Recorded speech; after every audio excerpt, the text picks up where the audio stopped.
Kevin Durant, ice cold. I think the more active he is on Twitter, because he's been arguing with fans all day yesterday and today, it just elevates his performance About what? What is he arguing about? About what? about his legacy.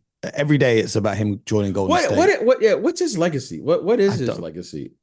I, Like, tell me what's his legacy. I don't understand. So I don't understand.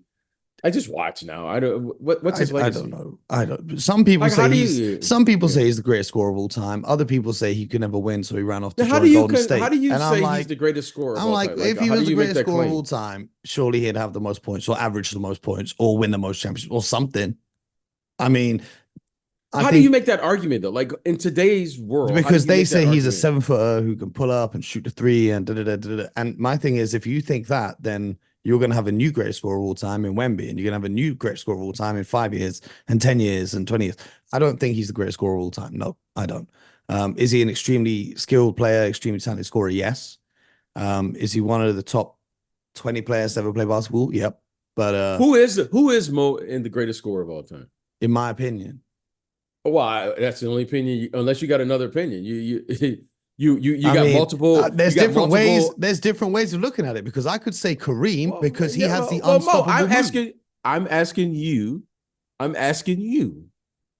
Okay, I'm just asking you and I'm how you explaining look my at it. thought process through this, right? Oh, okay, all So right, I okay. might say Kareem because he's got the unguardable move. No one else got a move that's unguardable like that. However, the way I look at these kind of all time questions, if you need a bucket and your life is on the line, and you got to have one player go out and get you a bucket, I'm taking Michael Jordan because Michael Okay, Jordan's averaging 30 plus in the era so where guys didn't average 30 plus.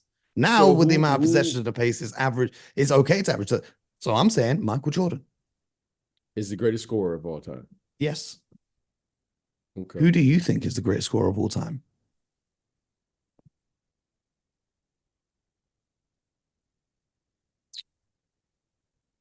Um,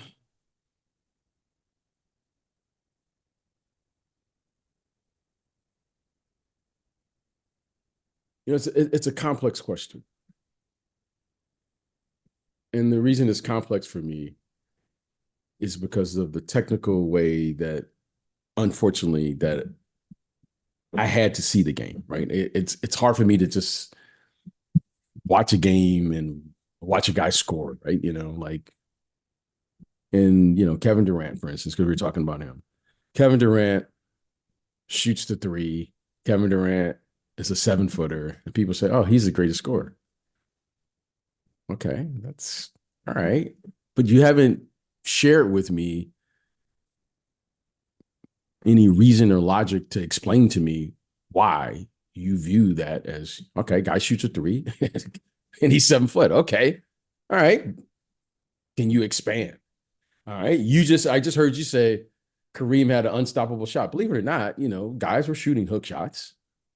Not like You him, know, though. okay, okay. Guys were shooting hook shots. What made Kareem, technically, is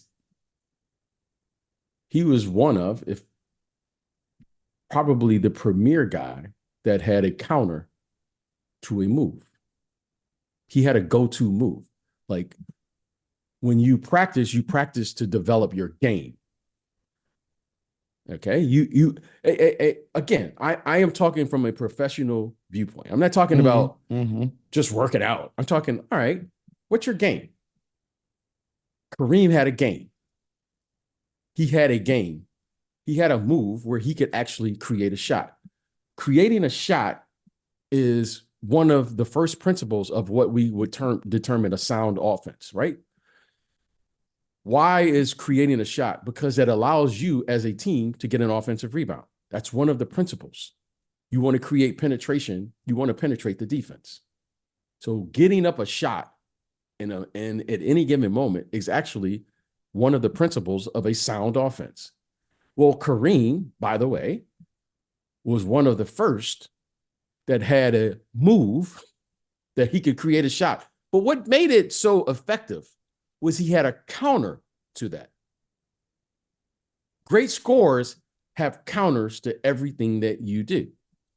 One of the greatest scorers that I've ever seen in my life was a guy by the name of George Gervin, who, by the way, Kevin Durant Kevin Durant acknowledged, it's one of the guys that he patterned his game after. And George Gervin was one of the first guys who explained scoring to me. He said, quote, I have a shot for every occasion. Now, I thought that then when I first heard it as a young kid in Detroit, Michigan, he happened to be from Detroit, was one of the most beautiful things I've ever heard. As I went up through the ranks, collegiately, professionally, when you see guys who have a counter for everything that you do, or they'll see, that to me is what makes an amazing scorer. You have to have a counter. Now, you ask me, and I'm saying this to say the following. Wilt Chamberlain, if you just go by numbers, he's a great scorer of all times. Statistically. He was the greatest scorer, right? The guy averaged 50, 30 rebounds a night. And he played, by the way, in every minute of every game plus the overtime for a full season. The guy averaged over a minute. He averaged points per minute. The guy averaged over 50. It's only 48 minutes in the game. Okay? He did that for a whole season and played in every minute plus the overtime. Okay? That's what he did. However, when you look at the sophistication of the game, defensively, because of travel, because of tape and technology and all of these things, he didn't have to face the level of sophistication that players today had to face as far as defensive schemes, so forth and so on, because you didn't have the ability to look at the games and do all of the stuff that you had to do. Okay? That's just a fact. I'm not taking away anything. Then suddenly you had equipment. You had sneakers, the floors in which they played on, how they travel, diet, training. You had to take that into account. Then suddenly someone got the idea that actually we can start playing screen roll and doing things with the smaller players, because traditionally George Mikan and the bigger players dominated the way we play and the style of play. Then what was fascinating is we might be able to play with a wing player in that era, which currently is still making an impact in today's game, which you guys call the modern era, as if Elgin Baylor and these guys didn't really exist, right? These guys, Dr. J and these guys were doing, but Connie Hawkins and all these guys. But that's another story. Okay. 7-footers. There was a guy, Ralph Sampson, who was like 7'3", 7'4". Believe it or not, this guy was shooting on the perimeter. And if Kevin Durant was a 7-footer in our era, Kevin Durant would have been a center. They would have said, hey, you're 7-footer. Hey, son, you got to beef up. Okay? Because that's the way the game was taught. Now the game has expanded, and we have what's called stretch 4, stretch 5, so da-da-da. Now, when I look at a score, the thing I'm trying to incorporate into this is going, okay, I see all of these eras, 40s, 50s, 60s, 70s, 80s, 90s, 2000, and say, which guy really fits into and could have played in any of those eras? When I say play, they all could have played in that era. But who could have played and adapted to these styles where they'll probably be, like, for instance, I think if Jordan played in the 60s, I don't think he would be the Jordan that we saw in the 90s. Okay. Why? Because his game was way too advanced. He would have been like, he was already like an alien, and even in the 90s, but really in the 60s, I don't see people going, hey, let's let this guy play isolation basketball and jump through the air. I just don't see that happening. Okay. The equipment wasn't there for him to be cutting and playing like that in the Converse cons. Okay. One of the players I think would have kind of played in as far as and what it kind of would have gone even is probably Tim Duncan. Yeah. It's probably the one guy to me that would be the most consistent of any player in as far as if you just took the totality of it. I'm not because there's really no way to signify who's the greatest scorer. Well, you made me answer, so now I got to ask you, who is, in your opinion, the greatest scorer of all time? I think the greatest scorer would probably be Tim Duncan. Wow. And the reason being is because the game started, all of the scores started on the box. Yeah. So if Tim Duncan was in the NBA today, how much do you think he's averaging? Prime Tim Duncan. Tim Duncan could have easily averaged 30. He just elected not to. He could have easily averaged because Tim Duncan could play from the box and he could play from the elbows. And if you watch the game, in the 40s and the 50s, the bigs were passing from the elbows. They were running what's called UCLA high cuts. Yep. Okay. And they were passing from the bigs. That's why when we see Jokic now, we go, wow, we marvel because that's how the bigs used to play. They used to play and pass from the elbow, and then they could slide down and play from the low post. Tim Duncan could play from the low post. Tim Duncan could play from the elbow, which is the high post. Tim Duncan could also play screen and roll. He could play screen and pop. Tim Duncan, if he elected, he could have shot threes. Tim Duncan could have shot, we know he was shooting bank shots. So he could play isolation basketball. He could play team basketball. I just think his game was suited to play in any era and to play whatever style it was playing. Like, if you take Wilt Chamberlain right now and you put him in this era, maybe he could shoot threes. You put Shaq, but I don't see Shaq suddenly now scoring the way I watch Embiid and Jokic score. Shaq was on the box. Do I think he could? Yeah, Shaq was very skilled. And I just happen to young Shaq going in transition coast to coast, like yes. It's different. However, when the game slows down, because it's going to slow down, you still have to be able to do other things. Shaq never had to do the other things because he was so dominant at one thing. Do I think he could have? Yes, I do. I really do. But he didn't do. Akeem Olajuwon, for instance, is another player that probably could have figured it out. He could have played in the 60s, 70s at his size. So I'm just looking at the totality of the game and saying Tim Duncan had a skill set to me that would have been a minimum 25 a game in any era that he played in, where some of the other guys, I don't know if they would have just because of the style of play at that particular time, right? I don't know if you look at these players today, I don't know how many players could play in an era where there was no isolation basketball. That's the way they played back then. And different rules with the hand check in and the defensive 3 seconds. Absolutely. So I'm just looking at the totality of saying how the game was played, the physicality of the game. I just think Tim Duncan is probably the one player that when you talk about who's the greatest, he should be there. I think he's one of the most underrated players ever. I don't know if he's underrated, because I know he doesn't get brought up in these conversations. I never expect you to say this. He beat every great player in his era. He beat LeBron, beat Kobe. He beat Shaq. He beat every single player in his era.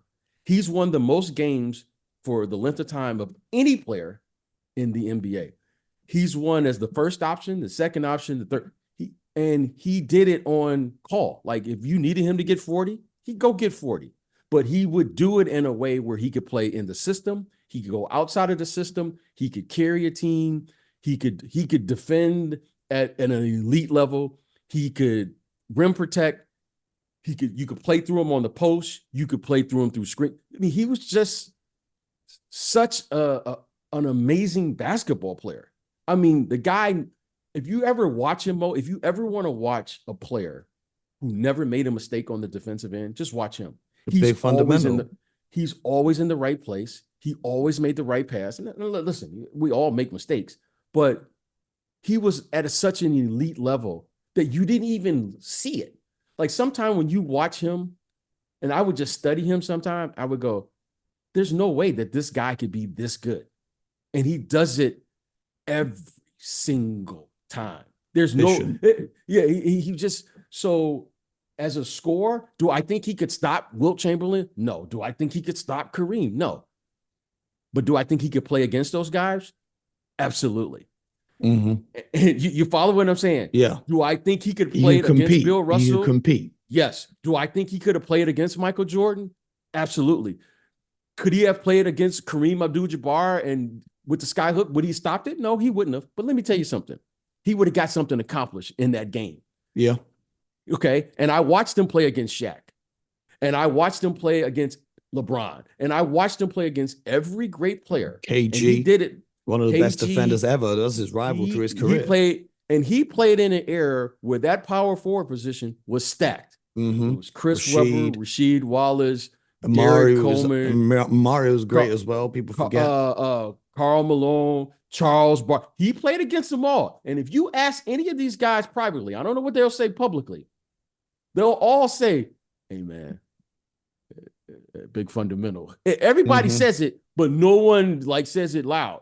So I think when I just look at a player and I take all of this into consideration, because Mo, when I came into the league, I remember how I played when I traveled commercially.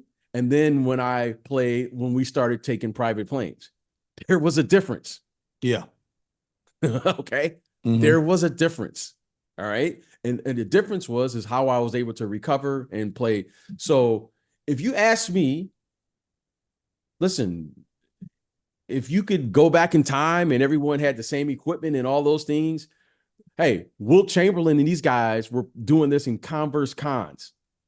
You had 7-footers running around in Converse cons, low tops, playing basketball in an NBA game.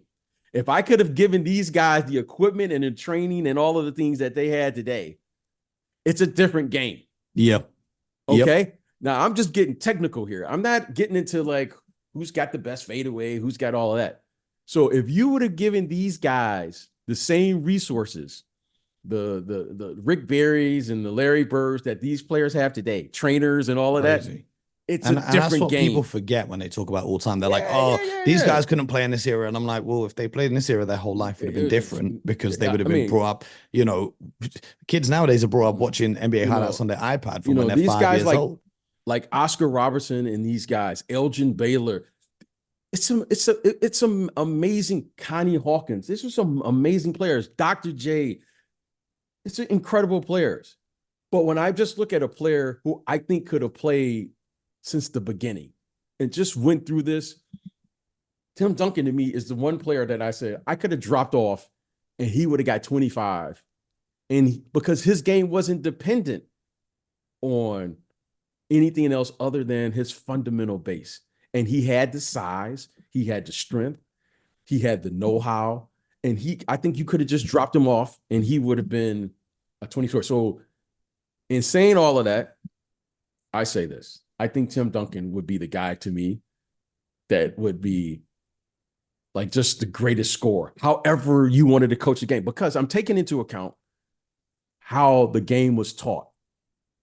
The game was taught and played, and it was influenced by the coaches, right? The Red Auerbachs, the John Woodens, the, Casey Jones, the, Hubie Browns.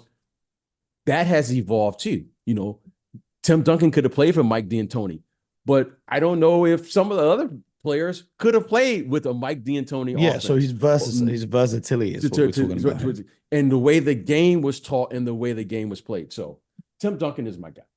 Man, that's a surprising answer, but I respect it. I respect him. You can't knock him. You can't knock, and because he was such a quiet person, I don't think he gets the same love in these conversations that maybe he should.